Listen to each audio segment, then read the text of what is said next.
Hello students, welcome back. As we know very well कि social science के syllabus में अब कुछ ही घंटे बचे हैं। अब ऐसे में पूरे चैप्टर्स को दोबारा से पढ़ना, समझना, एमसीक्यू प्रिपेयर करना और उसको रिवाइज करना जो है that is not possible now. So अब जो समय है, अब आपके पास केवल इतना ही समय है कि that you can give a look on very very important MCQ questions. So that we are going to start.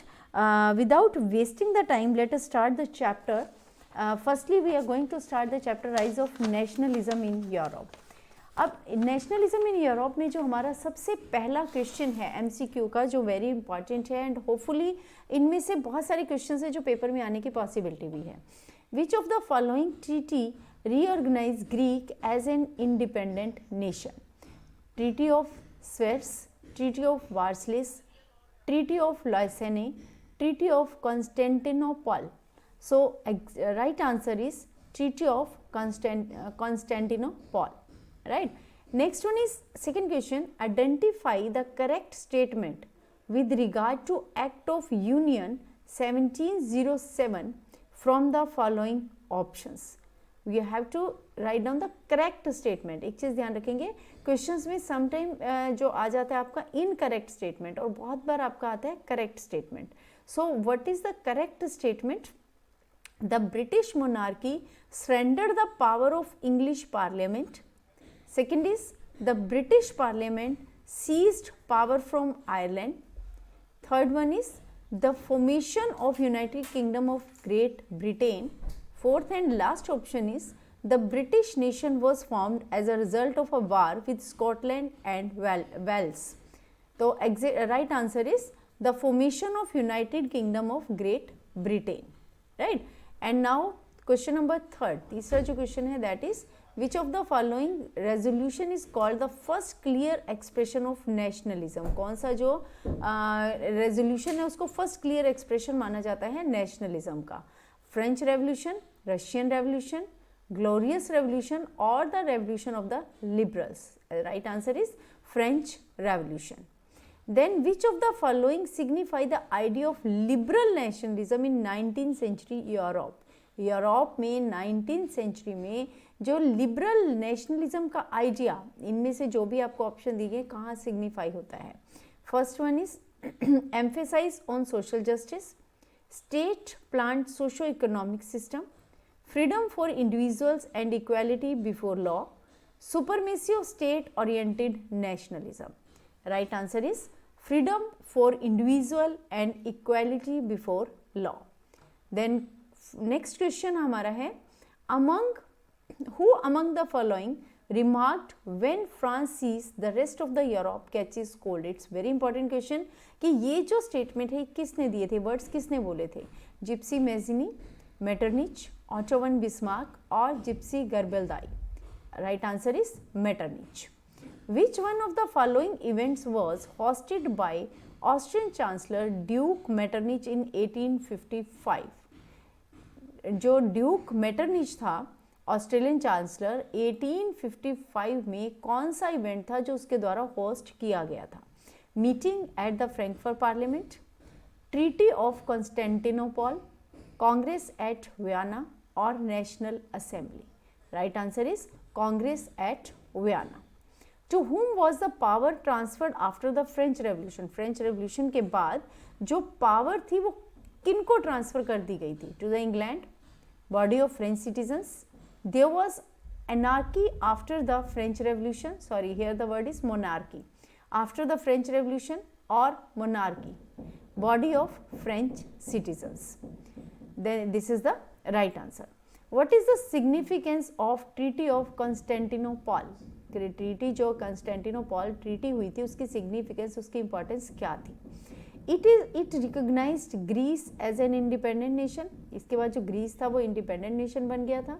It gave absolute power to the monarch, monarchy को पूरी पावर मिल गई थी. Military rule was establish in Greek, Greek में जो था army rule शुरू हो गया था. और all of the above. So right answer is it recognised Greece as an independent nation. Then next question is, अब यहाँ आपका जो ये हमें क्वेश्चन नंबर 8 हमने किया है कि it recognise Greece as an independent nation, ये क्वेश्चन आपका दूसरे तरीके से भी पूछा जा सकता है कि which treaty recognise Greece as an independent nation, तो answer will be treaty of Constantinople. Next question is, romanticism refers to, what's the meaning of romanticism? Cultural movement, political movement, religious movement, both. B and C means cultural and political both. So right answer is cultural movement.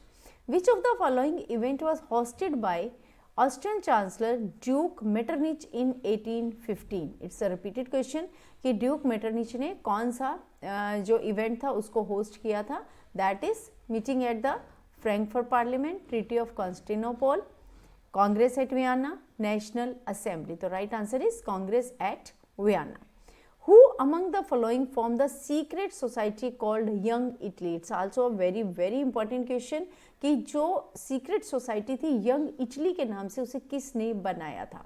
Gypsy गरबल्दाई ने, Napoleon ने, Gypsy मेजमिनी ने और Frederic Sorrieu. तो answer is Giuseppe Mazzini. What was Das Volk stand for? Again very important question.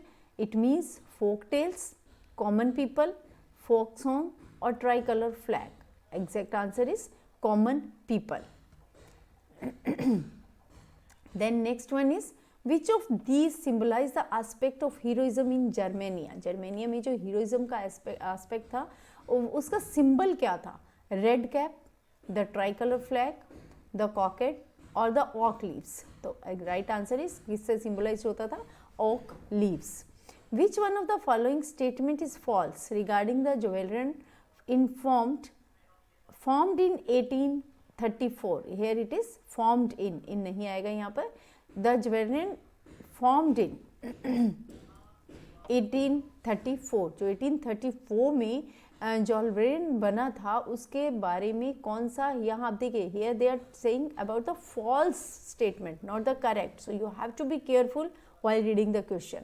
It abolished trade barriers, it reduces number of currencies, it had most of the German state as member, it abolished feudal system. So right answer is it abolished feudal system. Who claimed that true German culture was to be discovered among common people? किसने इस बात के लिए claim किया था कि आम लोगों के बीच में जर्मन कल्चर को बताना बहुत ज़रूरी है? Grimm brothers, Karol Kurpinski, John Gottfried और लुइस फिलिपी. तो exact answer is John Gottfried. Next question number 16 is, Habsburg empire ruled over. कहाँ पर हब्सबर्ग अंपायर ने कहाँ रूल किया था? स्वीडन पर, ऑस्ट्रिया हंगरी पर, डेनमार्क या नीदरलैंड पर? तो right answer is Austria Hungary. Next one question is, which one of the following is not true? Again here is they are talking about not true regarding romanticism and national feeling in Europe. It was a cultural movement which sought to develop a particular form of nationalist sentiment. The romantic artist and poet appreciated the glorification of science and reason. It focused on emotions and mystical feelings. Its effort was to create a sense of collective heritage, a common cultural past as a basis of a nation. The right answer is the romantic artist and poet appreciated the glorification of science and reason. It is not true. Then next one is, which one of the following is true? अब आप देखिए in question number 17 they are talking about not true. You have to find out the wrong answer. अब यहाँ पर क्या करना है? You have to find out the right answer is true regarding how the new artist depicted liberty during the French Revolution. जो नए artist थे उन्होंने फ्रेंच रेवोल्यूशन के दौरान लिबर्टी को किस तरीके से हाईलाइट किया था? As a female figure with the torch of enlightenment one hand and charter of rights of men in other hand. Second one is a woman carrying a pair of iron rod or the gold, red and black colored flag, rays of the sun. इनमें से कौन सा option सही है? तो right answer is as a female figure with the torch of enlightenment in one hand and the charter of rights of man in other hand. You must remember very first page of your chapter जिसमें picture दी गई है पूरी. Then like Germany and other country which had long history of political fragmentation. German की तरह और किस country की जो पॉलिटिकल फ्रेगमेंटेशन की जो हिस्ट्री है वो बहुत लंबी है, that is Persia, Italy, Russia और Denmark. Right answer is Italy. The most serious source of nationalist tension in Europe after 1871 was in the area known as most serious, सबसे ज़्यादा serious जो source of nationalist tension था Europe में after 1871 वो किस area में था? बाल्कान्स में, सोल्वेनिया में, सर्बिया में या क्रोशिया में? तो what was the right answer? That is Balkan. Next question is the female figure that represent the Republic of France was of. जिसने एक फीमेल फिगर जो इमेजिन की थी जो रिप्रेजेंट करती थी फ्रांस की रिपब्लिक ऑफ फ्रांस को, तो वो कौन सी थी? That is Germania, Claudia, then Marianne और हेलेन. तो right answer is Marianne. The French revolution took place in the year. कौन से ईयर में फ्रेंच रेवोल्यूशन हुआ था? 1589 में, 1689, 1789 और 1889. तो right answer is 1789. Then next one is Which treaty recognized Greece as an independent nation? अब देखिए मैंने ऊपर आपको बताया था कि जब हमने पढ़ा था कि what the treaty of Constantinople was for, तो उसके अकॉर्डिंग हमने आंसर क्या पढ़ा था? It declared Greece as an independent nation. Same वही रिपीटेड क्वेश्चन यहाँ पर है, उसको ही उल्टा करके अब क्वेश्चन नया बन गया कि which treaty recognize Greece as an independent nation? Treaty of Syros, Treaty of Constantinople, Treaty of Versailles या none of these. तो right answer is Treaty of Constantinople. What was the Napoleonic Code usually known as? ज़्यादातर Napoleonic Code को किस नाम से जाना जाता है? The Napoleonic Code of 1808, Napoleonic Code of 1809, the Civil Code of 1804 और John Gottfried Herder. तो exact answer is the civil code of 1804. अब यही आपका फिर से क्वेश्चन आ जाता है कि the civil code of 1804 is usually known as. तो उसका आंसर क्या आ जाएगा? Napoleonic code. What does la patrie means? Again it's important question. The citizens, motherland, fatherland और the country. Right answer is the fatherland. Come to the next one. What were the large land owners of Persia known as? Persia के जो बड़े बड़े land owners थे उन्हें किस नाम से जाना जाता था? कुलक्स, पुकारा, महंतस और junkers. Right answer is junkers. Young Italy, a secret society, was formed by Mazzini, Metternich, William Wolff और Bismarck. तो right answer is Mazzini. Who described Mazzini as the most dangerous enemy of our social order? किसने मैज़नीनी को सबसे बड़ा खतरनाक शत्रु जो था सोसाइटी का बताया था? एमिनेस ने, Louis Philippe, then Napoleon Bonaparte और मेटरनिच. तो right answer is Metternich. Who was called Bismarck of Italy? Italy का बिस्मार्क किसको कहा जाता है? मैज़िनी, गरिबल्दी, कैवियोर और जॉन गॉटफ्राइड हर्डर. तो right answer is Garibaldi. In the French parliament a constitution was drafted on which date? कौन सी date में फ्रैंकफर्ट पार्लियामेंट में कॉन्स्टिट्यूशन बना था? 8 मई 1848, 18 मई 1848, 18th जून 1840 और 11th अगस्त. तो right answer is 18th May 1848. In which year was the treaty of Vienna signed? Vienna की जो ट्रीटी थी वो कब साइन की गई थी? 1811, 1810, 1815 और 1812. So right answer is 1815.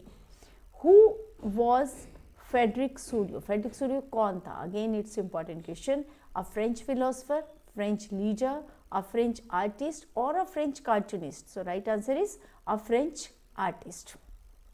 Next one is what was the significance of broken chain? आपकी बुक में कुछ symbols दिए हुए हैं. You must know about the meaning of those symbols. उनमें एक very important जो symbol है that is broken chain. तो broken chain का मतलब क्या है? Being freed, heroism, readiness to fight or willingness to make peace. Exact answer is being freed, right? Unification of Germany took place between which period? कब हुआ था? कौन से साल में, किस टाइम पीरियड में जो था यूनिफिकेशन ऑफ जर्मनी हुआ था? 1862 टू 1871 के बीच में, 1870 से 1871 के बीच, या 1856 से लेकर 1871 के बीच, और 1866 to 1871. So right answer is 1866 to 1871. Name the artist who painted the image of Germania. Germania की जो इमेज थी उसको पेंट करने वाले आर्टिस्ट का नाम क्या था? फ्रेडरिक सूरियो, फिलिप वेट और Ernest Renan? None of the above. Right answer is Philip Veit. Then next question is the weavers of Celsia led a revolt in 1845 against whom? जो सेल्सिया के viewers थे उन्होंने revolt किया था 1845 में, किसके against किया था? Against the wealthy people, against the contractors, against social worker और अगेंस्ट द फार्मर्स. तो right answer is against the contractors. The mission and the destiny of the French nation was to liberate the people of Europe from liberalism, despotism, conservatism, or all of the above. So right answer is despotism, right? Then what was the nature of conservative regime set up in 1855? 1855 में जो conservative regimes थे उनकी nature क्या थी? Democratic, whether they were in democratic nature, aristocratic nature, autocratic nature, or in monarchy. So right answer is autocratic, right? They were in autocratic in nature. Then the dialect spoken by population of Hungary. Hungary जो थी वो कौन सी भाषा का use करती थी? Polish, Magyar, German और Italian. So right answer is Magyar. What does the blindfold women carrying a pair of weighing scale symbolize? आपके बुक में जो सिंबल्स दिए गए हैं, जैसे हमने पीछे ब्रोकन चेन की बात की है, उसमें एक और सिंबल दिया गया है ब्लाइंड फोल्डेड लेडी, राइट? तो जिसके हाथ में दो एक वेइंग स्केल है. तो what that symbolise? That is for peace, for equality, justice और liberty. Right answer is justice. Next one is which of the following countries were involved in 3 wars with Persia and ended with which of unification of war? That is Austria, Poland and France, Austria, Denmark and France. Sorry, here it's 3 wars, not the words. The word will be here 3 wars. With Persia and ended with which of unification of Germany? Austria, Poland and France, Austria, Denmark and France, Austria, Turkey and France, Australia, England and France. The right answer is Austria, Denmark and France. The term liberalism is derived from the Latin root liber mean. एक liberalism जो word है वो कहाँ से लिया गया? Latin भाषा के लिबर वर्ड से लिया गया है. अब लिबर का मीनिंग क्या है? मीनिंग फ्री, डेमोक्रेटिक, कैपिटलिस्ट और socialist. Right answer is free. Ell the measuring unit in Germany was use to measure. Ell जो मेजरिंग यूनिट है जर्मनी में किसको मेजर करने के काम आती है? क्लॉथ, थ्रेड, लैंड और height. It is for the cloth. When France sees the rest of the Europe catches cold, who said these words? This question is again repeat question. So already we have done. Metternich, Lenin, Napoleon or William I? So right answer is Metternich. German was unified in 1870, 1871, 1872 or 1873? It was in 1871 जब German जो था वो unified हुआ था. Who was Cavour? अभी कैवियोर कौन था? He was a chief minister of Italy during its unification. जब इटली का यूनिफिकेशन हुआ था, क्या ये उस समय वहाँ का चीफ मिनिस्टर था? He was a chief minister of Germany, या फिर जब जर्मनी का यूनिफिकेशन हुआ वहाँ का चीफ मिनिस्टर था? He was a chief minister of France during its unification, या जब फ्रांस की यूनिफिकेशन हुई वहाँ का चीफ मिनिस्टर था? और he was a chief minister of Persia during its unification. कहाँ का ये चीफ मिनिस्टर था? जर्मन, फ्रांस, पर्शिया या Italy? So right answer is he was a chief minister of Italy during its unification. Then during the middle of 19th century, Italy was divided into dash states. Middle 19th century में जो Italy था कितनी states में divided था? 5, 6, 7 और 8. So it was divided in 7 states. Which one of the following countries is known as cradle of civilization? किस countries को cradle of civilization के नाम से जाना जाता है? इटली, इंग्लैंड, फ्रांस और Greece. So it is Greece. Then which of the following powers was not interested in Balkan Peninsula? कौन सी ऐसी कंट्री थी, कौन सी पावर्स थी जो बाल्कन पेनिसुला में इंटरेस्टेड नहीं थी? इंग्लैंड, जर्मनी, रशिया और Japan. So exact answer is Japan. Nationalism aligned with dash led to disaster in 1940. 1940 में एक डिजास्टर आया था. कौन से नेशनलिज्म से? इंपीरियलिज्म से, लिबरलाइजेशन से, ग्लोबलाइजेशन से और इंडस्ट्रियलाइजेशन से. So it was due to the imperialism, right? Imperialism led to the disaster in 1940. Clear? Hopefully all the questions are clear to you. These are very, very important 50 questions from your chapter nationalism in rise of nationalism in Europe. Go through these questions. Hopefully ये जो questions है ये सारे बहुत important है and these are very useful and helpful for you. Thank you.